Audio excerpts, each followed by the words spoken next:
고린도전서 11장 17절부터 26절까지 말씀 우리 함께 읽도록 하겠습니다. 네, 다 찾으면요. 네. 11장 17절부터 26절까지 우리 성경 말씀 읽을 때는 평소 목소리보다 한 옥타브 올려서 우리 큰 소리로 한번 읽도록 하겠습니다. 17절부터 26절까지 함께 읽습니다. 시작. 내가 명하는 이 일에 이는 너희의 모임이 유익이 되고 도리어 해로움이라. 먼저 너희가 교회에 모일 때에 너희 중에 분쟁이 있다함을 듣고 어느 정도 믿거니와 너희 중에 파당이 있어야 너희 중에 옳다 인정함을 받은 자들이 나타나게 되리라. 그런즉 너희가 함께 모여서 주의 만찬을 먹을 수 없으니 이는 먹을 때에 각각 자기의 만찬을 먼저 갖다 먹으므로 어떤 사람은 시장하고 어떤 사람은 취함이라. 너희가 먹고 마실 집이 없느냐? 너희가 하나님의 교회를 업신여기고 빈궁한 자들을 부끄럽게 하느냐? 내가 너희에게 무슨 말을 하랴? 너희를 칭찬하랴? 이것으로 칭찬하지 않노라.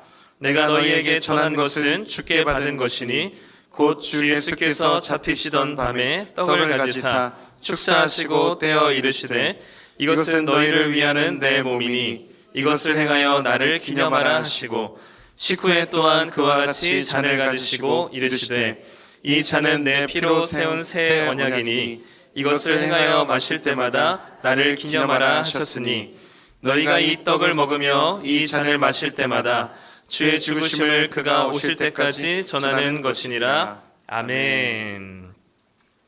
네, 우리 예배 자리에 나오신 우리 성도님들을 환영하고 축복합니다.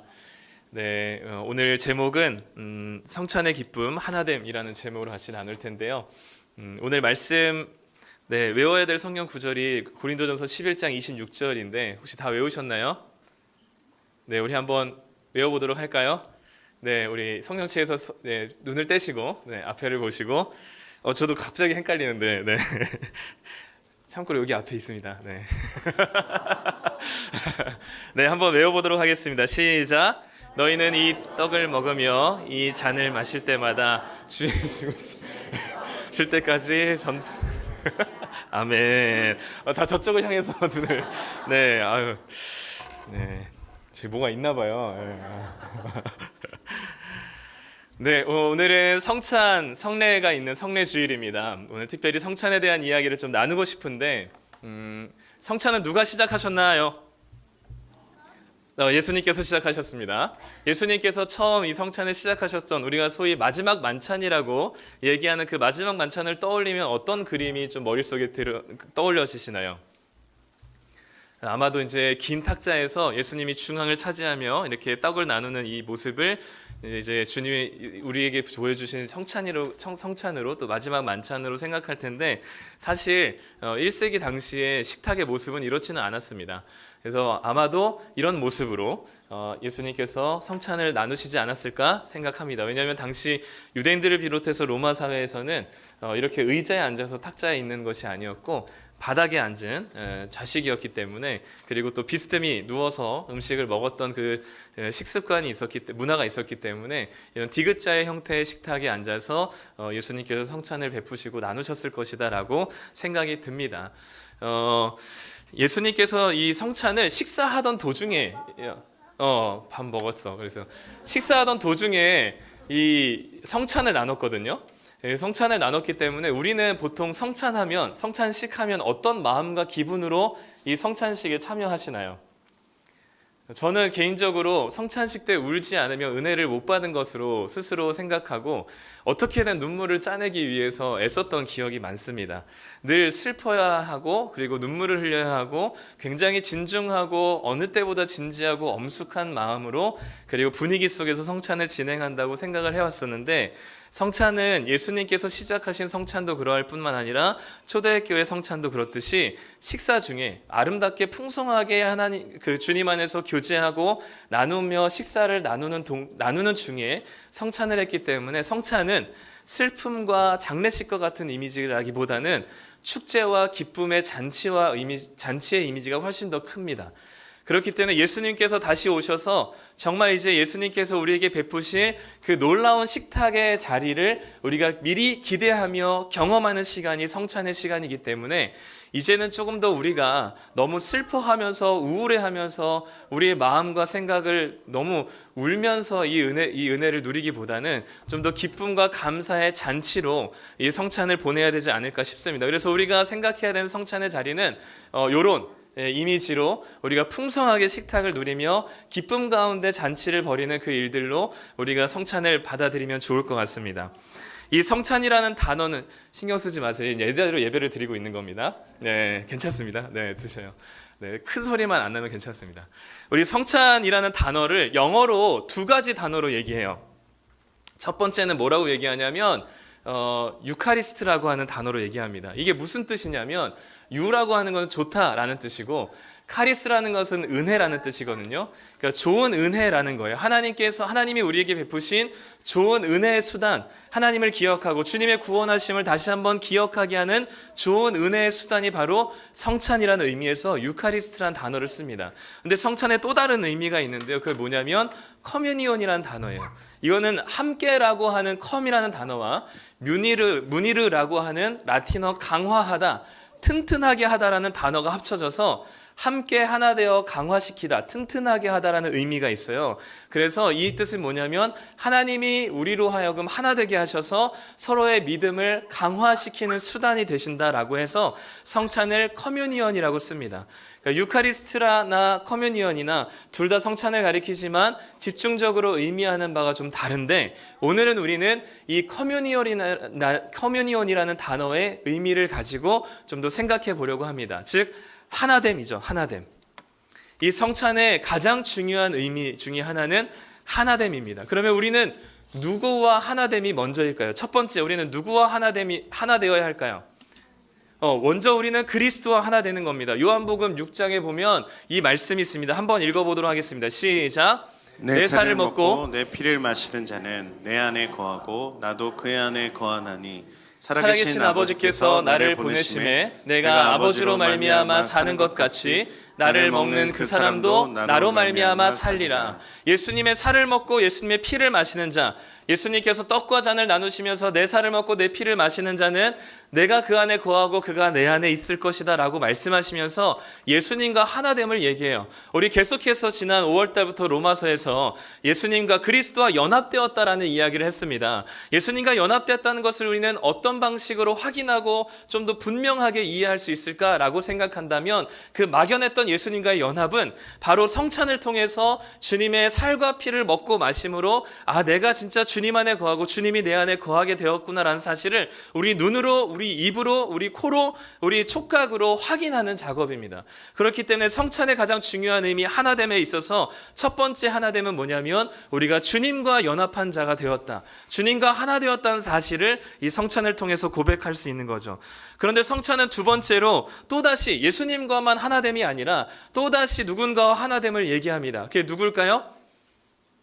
네, 우리 지체가, 우리 성도가 주님 안에서 하나 되었다는 사실을 고백하는 겁니다. 고린도전서 10장 말씀에 이렇게 말씀하고 있습니다. 우리가 다시 한번 읽어보도록 하겠습니다. 시작. 우리가 축복하는 바 축복의 자는 그리스도의 피에 참여함이 아니며 우리가 떼는 떡은 그리스도의 몸에 참여함이 아니냐.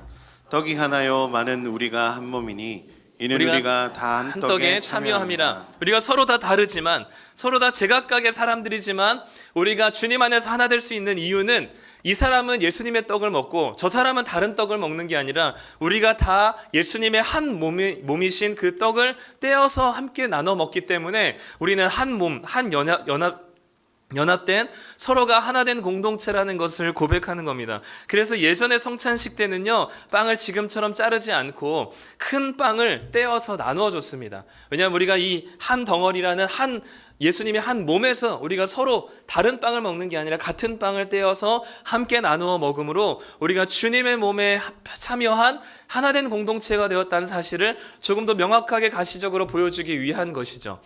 그래서 이번 성찬에서도 이렇게 떼어서 먹으려고 제안을 했는데 우리 운영위원회에서 위생상 떼어서 아예 잘라서 주는 게 낫겠다 해서 잘라서 줍니다. 언젠가는 해보고 싶습니다.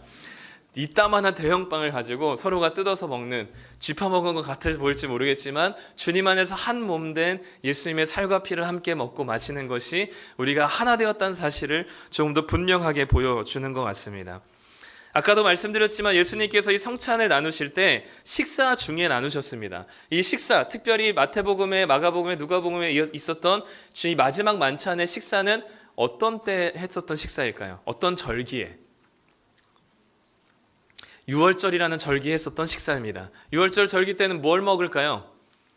여러 가지를 먹지만 가장 중요한 건 고기를 먹습니다. 하나님께서 우리 이스라엘 백성들을 어린 양의 피로 재앙을 넘어가셔서 우리 이스라엘 백성들을 구원하셨다는 그 놀라운 축제와 잔치의 자리 가운데 고기를 파티하고 하나님 안에서, 주님 안에서 풍성하게 식탁 교제를 나누는 중에 이 성찬이 진행되게 됩니다. 빵을 나누고 고기를 먹으며 완전히 잔치를 하는 날에 예수님께서 이 성찬을 나누셨습니다. 이미 예루살렘이라는 도시에 수많은 이스라엘 백성들이, 자기 집으로 흩어졌던 이스라엘 백성들이 유월절을 맞이해서 예루살렘이라는 한 공간에 한 공동체로 모였을 때, 그래서 함께 유월절 식사를 나눌 때에 예수님께서는 성찬을 시작하셨습니다. 이 성찬의 시작 자체가 예수님을 떠나서라도 이스라엘 백성들의 구약의 유월절 식사 중에 있었다는 사실만으로도 이 성찬은 공동체 하나 되었음을 시작하고 선언하는 것이라 우리는 인정할 수밖에 없는 것이죠.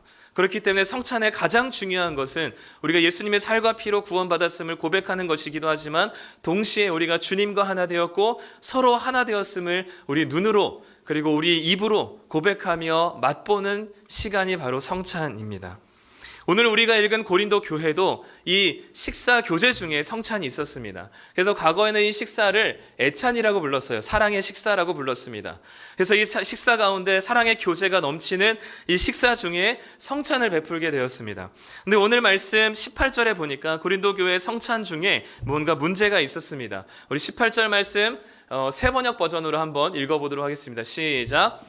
첫째로 여러분이 교회에 모일 때 여러분 가운데 분열이 있다는 말이 들리는데 그것이 어느 정도는 사실이라고 믿습니다. 바울이 들었는데 고린도 교회에 어떤 분열이 있다고, 하나 되지 못하고 나뉘어졌다고 들었습니다.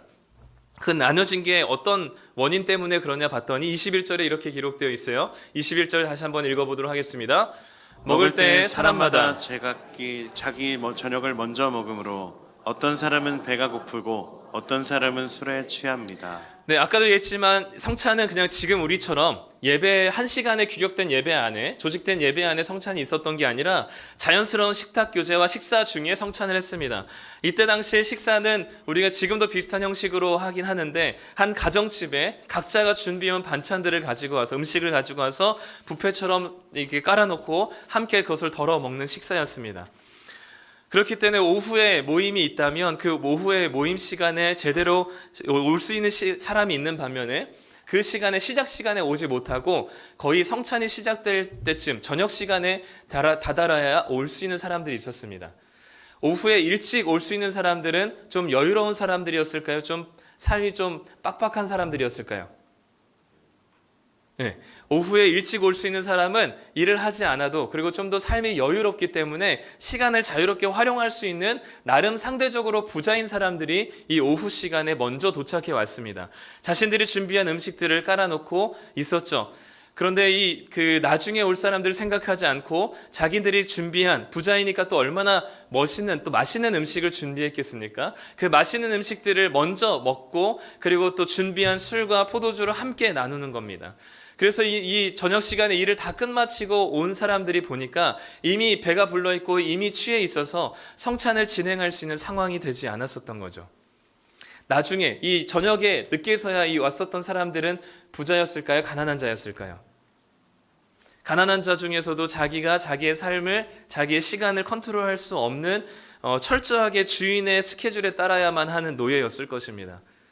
주인이 가라고 해야지만 갈 수 있었던, 자신의 자유가 없었던 노예가 자신의 모든 일정을 다 마치고 늦지막해서야 이 교회 모임에 동참했을 때, 이미 부자들은 자기의 맛있는 음식들을 다 먹고 남은 것이 없이, 그래서 가난한 자, 노예들은, 늦게 도착한 사람들은 배가 고픈 채로, 시장한 채로 이 성찬을 진행할 수밖에 없는 상황 속에서 그들이 느껴야 했었던 그런 수치심과 부끄러움이 엄청났을 것 같아요. 남은 음식도 거의 없고 그러다 보니까 굶어야 하고 이미 포도주로 취해버린 부자들, 그 상황 속에서 이 성찬의 하나됨이 지켜질 수 있을까요? 바울은 이런 기다리지 못하고 먼저 음식들을 먹은 자들을 향해서 너무 강하게 분노합니다. 우리가 강한 분노의 마음을 가지고 22절 말씀을 함께 읽어보도록 하겠습니다. 시작. 여러분에게 마음 놓고 먹고 마실 집이 없습니까? 아니면 하나님의 교회를 하찮게 여겨 자기 음식을 가져올 수 없는 가난한 사람들을 창피스럽게 만들 작정입니까? 내가 여러분에게 어떤 말을 해야 하겠습니까? 이 일에 대해 여러분을 칭찬해야 합니까? 결코 그럴 수 없습니다. 네, 이것은 그렇게 막 평안하게 읽을 구절이 아닙니다. 네, 아주 바울이 격앙되어서 어떻게 먹고 마실 집이 없어서 여기서 이러고 노느냐고 바울의 마음이 강한 분노가 담겨 있는 마음이죠. 왜 이렇게 분노하냐면 이 성찬의 중요성, 성찬의 의미가 하나됨이기 때문이에요. 예수님의 살과 피로 기어코 하나 되게 하셨는데 유대인이든 이방인이든 부자이든 가난한 자이든 귀족이든 노예이든 주님의 살과 피로 하나 되게 하신 그 교회를, 그 하나됨을 파괴하는 일들이 바로 이 부자들의 먼저 식사를 함으로 자기의 배를 채우고 남긴 것 하나 없이 성찬을 진행해야 되는 상황을 만들어버린 사람들 때문입니다. 이 상태에서 성찬을 진행하는 건 아무 의미가 없어요. 그런 이미 마음에 상하고 남겨진 것 없이 함께 사랑의 식사를 누리지 못했었던 사람들이 함께 빵과 포도주를 나눈다고 해서 그 하나됨이 그렇게 다시금 유지가 되겠습니까?